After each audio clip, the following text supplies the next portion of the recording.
श्रोत्यानो, ह्या दिवसांमध्ये आम्ही शास्त्रीच्या पुस्तकाचं अध्ययन करीत आहोत. शास्त्रीचे पुस्तक हे जुन्या करारातील 7वे पुस्तक आहे.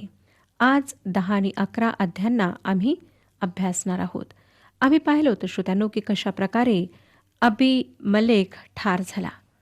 त्याच्या डोक्यावर एका बाईने जात्याची वरची तळी टाकून त्याचा कपाळमोक्ष केला.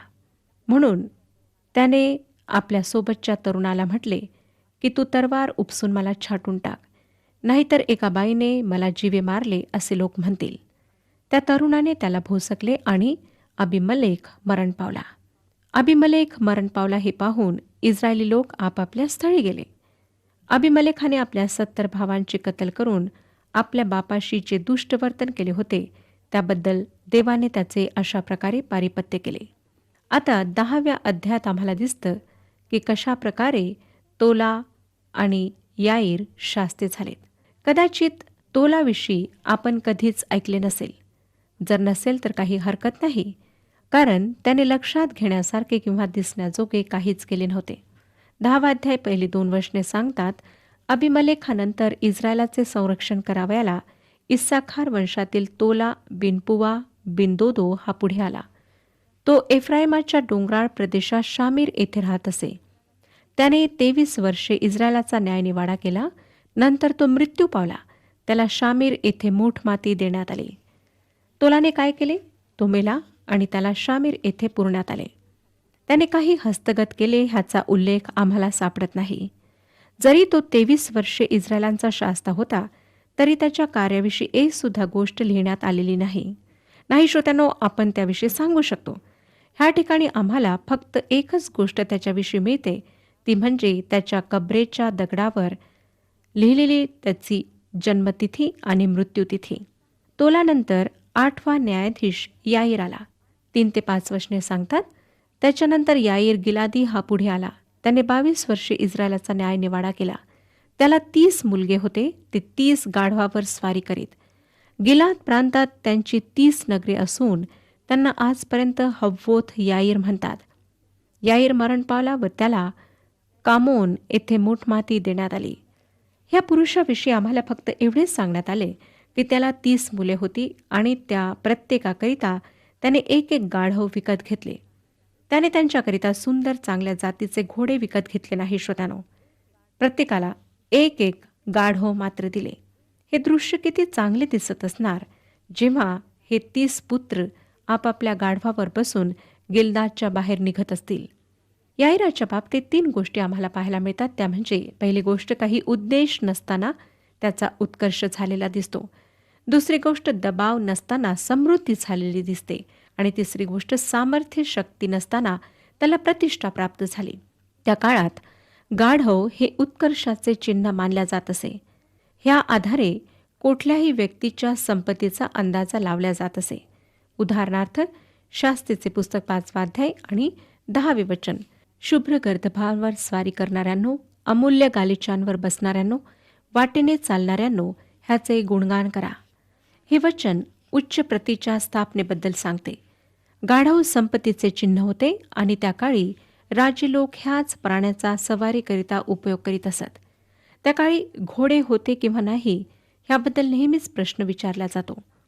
पवित्र वचनामध्ये लहानसा प्राणी गाढव शांतीचा प्रतीक आणि घोडा युद्धाचा प्रतीक मानला गेला आहे. घोडे बाहेरून मागविण्यात येत असत, परंतु लहानसा प्राणी गाढव वास्तविक पाहता समृद्धी आणि राजाच्या प्रतिष्ठेचे चिन्ह मानल्या जात असे. आपणाला आठवत असेल श्रोत्यानो की येशू ख्रिस्ताने गाढवावर बसून येरुशलेममध्ये प्रवेश केला. आम्ही लोक सहसा जखऱ्याचे पुस्तक 9वा अध्याय आणि 9व्या वचनाचे चुकीचे भाषांतर करतो.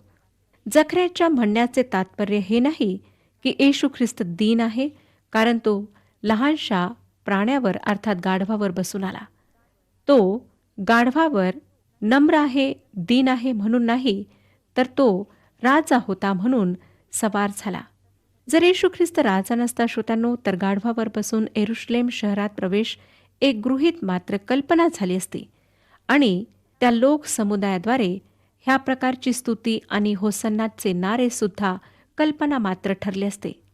याईर निश्चितच एक धनी आणि श्रेष्ठ प्रतिष्ठित व्यक्ती होता, जो 30 गाढवे आपल्या मुलांकरिता विकत घेऊ शकला.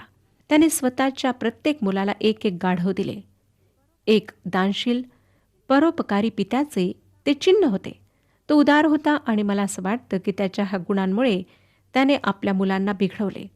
त्यांना जे काही हवे होते ते त्याने त्यांना दिले.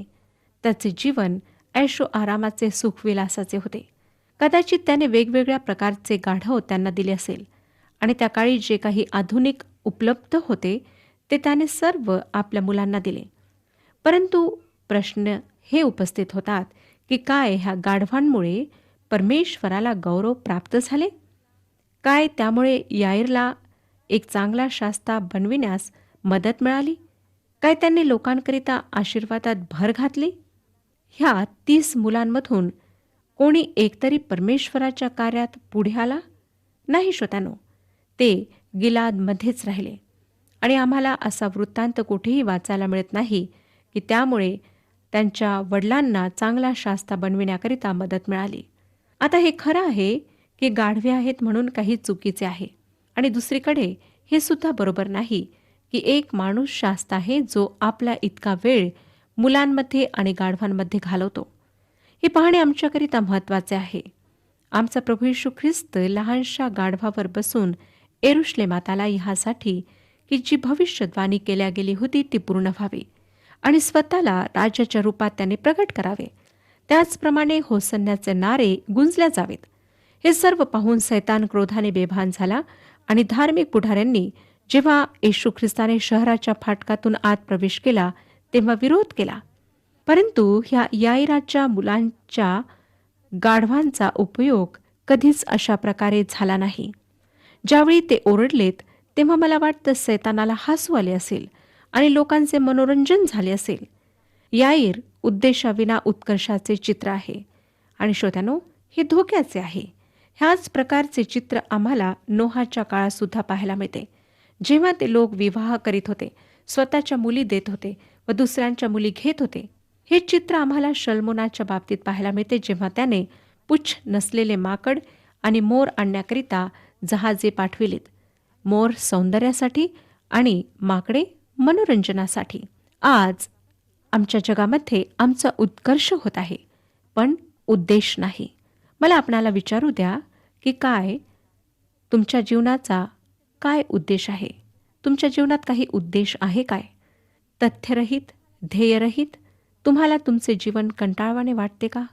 शेक्सपियरने म्हटले, ह्या जगातील गोष्टी किती शिळ्या, नीरस आणि लाभकारी नसलेल्या आहेत.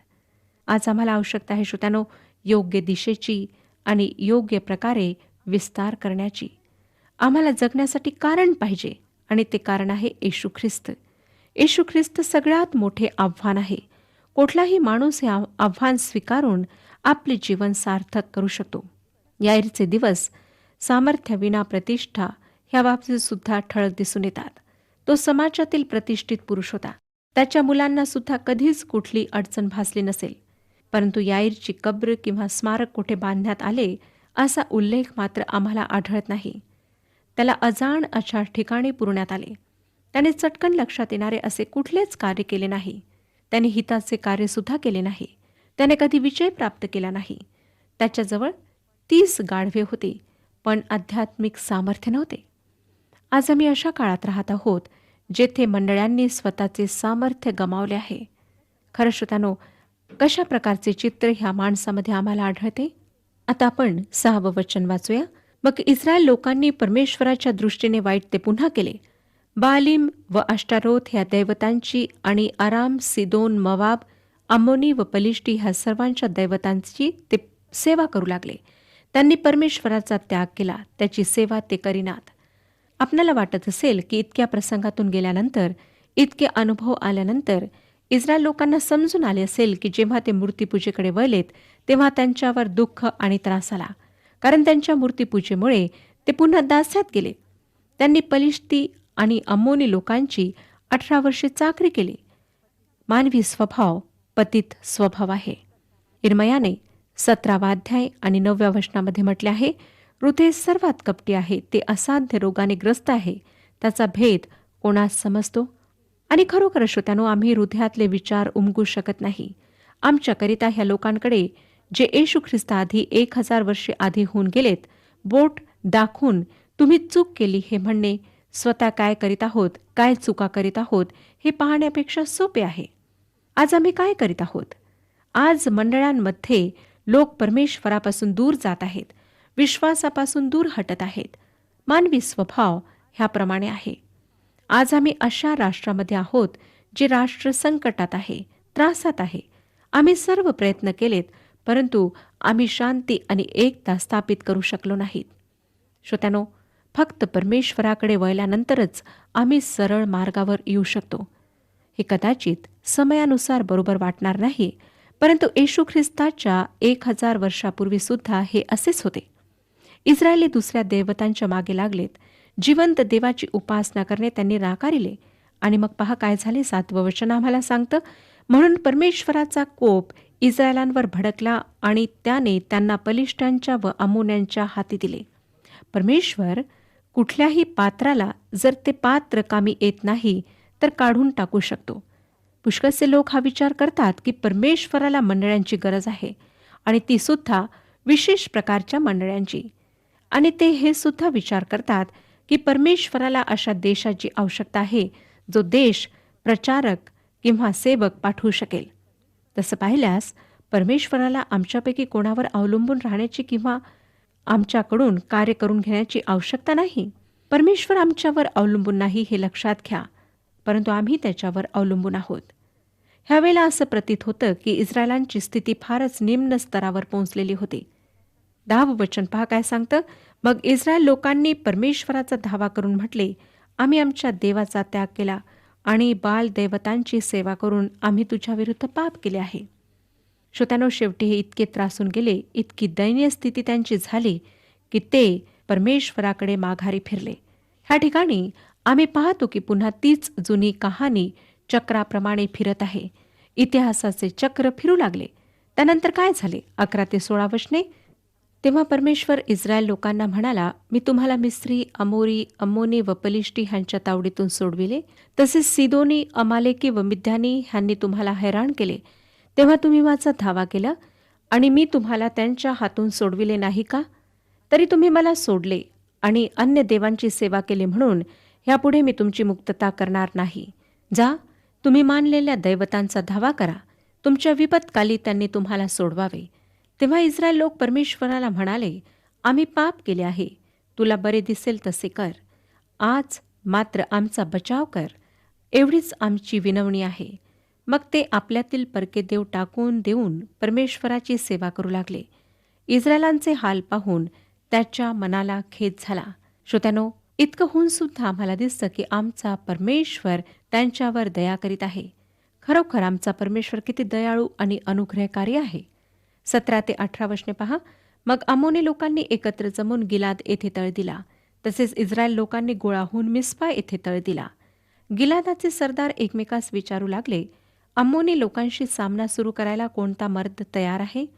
तोच गिलाद येथील सर्व रहिवाशांचा नेता होईल. इस्रायलमध्ये पुढारीपणाची कमतरता होते. परमेश्वरापासून दूर जाणाऱ्या प्रत्येक पिढीमध्ये आणि व्यक्तीमध्ये पुढारीपणाचा हा अभाव आढळून येतो. आजच्या जगात सुद्धा पुढारीपणाचा अभाव आहे. आम्हाला श्रोत्यानो योग्य पुढाऱ्यांची आवश्यकता आहे. परंतु असं वाटतं की अशा प्रकारचे पुढारीपण करणारे पुढारी आपणास मिळणार नाही. हा इस्रायल राष्ट्राचा अनुभव होता आणि आता ते पुढारीपणासाठी, मार्गदर्शनासाठी अगदी असाधारण, असामान्य अशा व्यक्तीकडे वळणार होते. जर परिस्थिती चांगली असती तर ते ह्या व्यक्तीकडे कधीच वळले नसते. 11व्या अध्यायात आम्ही आता पाहणार आहोत. 10व्या अध्यायात आम्ही तोला आणि याईर ह्या 2 शास्त्यांविषयी पाहिले. आता आम्हाला दिसणार आहे श्रोत्यानो की पुढचा शास्ता कसा येणार. पहिलं वचन सांगतं, इफ्ता गिलादी हा एक पराक्रमी वीर होता. तो वेश्या पुत्र असून त्याचा बाप गिलाद होता. पहिल्या महत्वाच्या गोष्टीकडे मी आपले लक्ष वेधू इच्छिते आणि ती गोष्ट म्हणजे इफ्ताह फार ठळक दिसणारा गुणवान पुढारी होता. परंतु त्याच्या बाबतीत एक काळा धब्बा आम्हाला दिसतो, तो म्हणजे तो अनौरस वेश्यापुत्र आहे. दुसरं वचन पहा, गिलादाच्या बायकोलाही मुलगे झाले.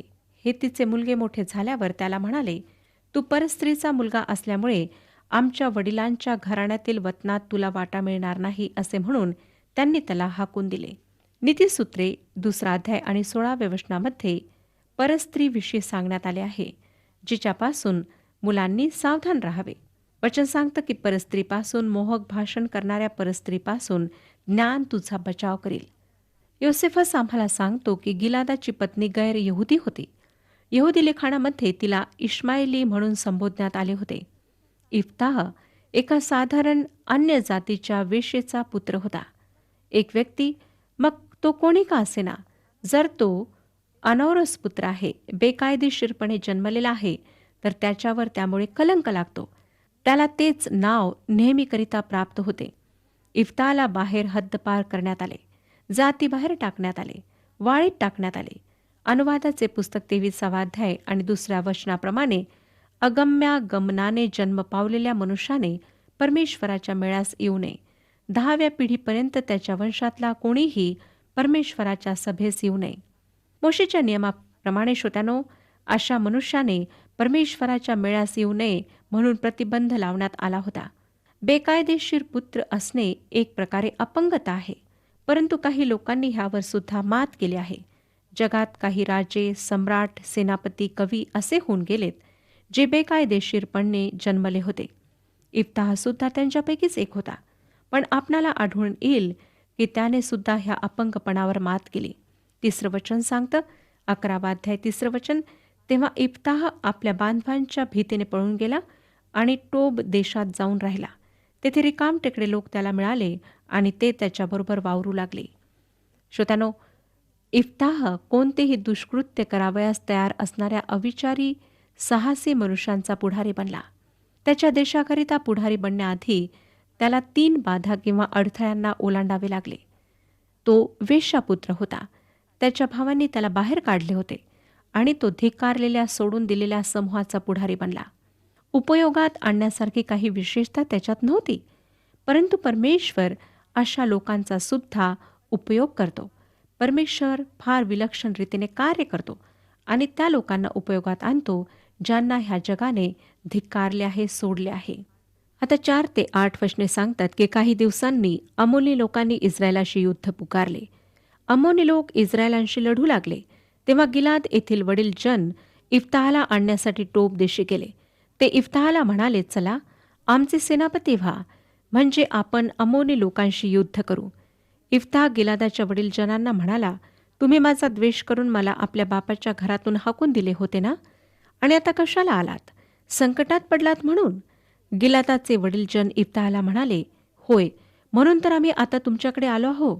तुम्ही आमच्याबरोबर चला आणि अम्मोनी लोकांशी युद्ध करा, म्हणजे तुम्ही आम्हा सर्व गिलादकरांचे प्रमुख व्हाल. गिलादच्या वडीलजनांनी इफ्ताह जवळ येऊन आपले म्हणणे सादर केले. 9 आणि 10 वचने सांगतात की गिलादाच्या वडीलजनांना इफ्ताह म्हणाला, अम्मोनी लोकांशी युद्ध करावयाला तुम्ही मला स्वदेशी परतविले आणि परमेश्वराने त्यांना माझ्या हाती दिले, तर मीच तुमचा प्रमुख राहीन काय? गिलादाचे वडीलजन इफ्ताहाला म्हणाले, परमेश्वर तुमच्या आमच्यामध्ये साक्षी आहे. तुम्ही म्हणता तसे आम्ही अवश्य करू.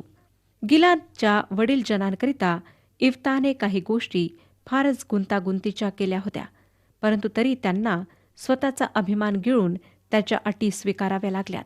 11 आणि 12 वचने सांगतात, मग इफ्ताह गिलादाच्या वडीलजनांबरोबर गेला. लोकांनी त्याला आपला प्रमुख व सेनापती नेमले. तेव्हा इफ्ताहने आपले सगळे म्हणणे मिस्पा येथे परमेश्वरासमक्ष परत बोलून दाखविले. ह्यानंतरची वचने आपण जर वाचाल तर आपणाला आढळेल की इफ्ताह अम्मोनी लोक त्या प्रदेशात कसे आलेत त्याबद्दल सांगतो. तो हे स्पष्ट करतो की तो प्रदेश इस्रायलांचा होता, जो त्यांना कायदेशीरपणे परमेश्वराकडून प्राप्त झाला होता. अम्मोनी फक्त इस्रायलांना त्या प्रदेशातून बाहेर काढण्याचाच प्रयत्न करीत नव्हते, परंतु त्यांचा समूळ नाश करण्याचा प्रयत्न करीत होते. आज सुद्धा ह्या देशात हेच घडत आहे. शत्रू त्यांना तेथून बाहेर काढण्याच्या प्रयत्नात आहेत, त्यांचा नाश करण्याच्या प्रयत्नात आहेत, त्यांना समुद्रात टाकण्याच्या प्रयत्नात आहेत. पण जर आपण काळजीपूर्वक वाचाल तर कळेल श्रोत्यांनो की इफ्ताह अगदी क्षुल्लक कारणासाठी फारच महत्त्वाची गोष्ट स्पष्ट करीत आहे. ज्या आधारावर इस्रायलांना ही भूमी मिळाली होती त्याची रूपरेखा तो त्यांना सांगत आहे. त्यांचा त्या भूमीवर कायदेशीर हक्क होता. पुढच्या वचनांचं अध्ययन आम्ही पुढच्या कार्यक्रमात करणार आहोत. परमेश्वर आपणा सर्वांस आशीर्वाद देव.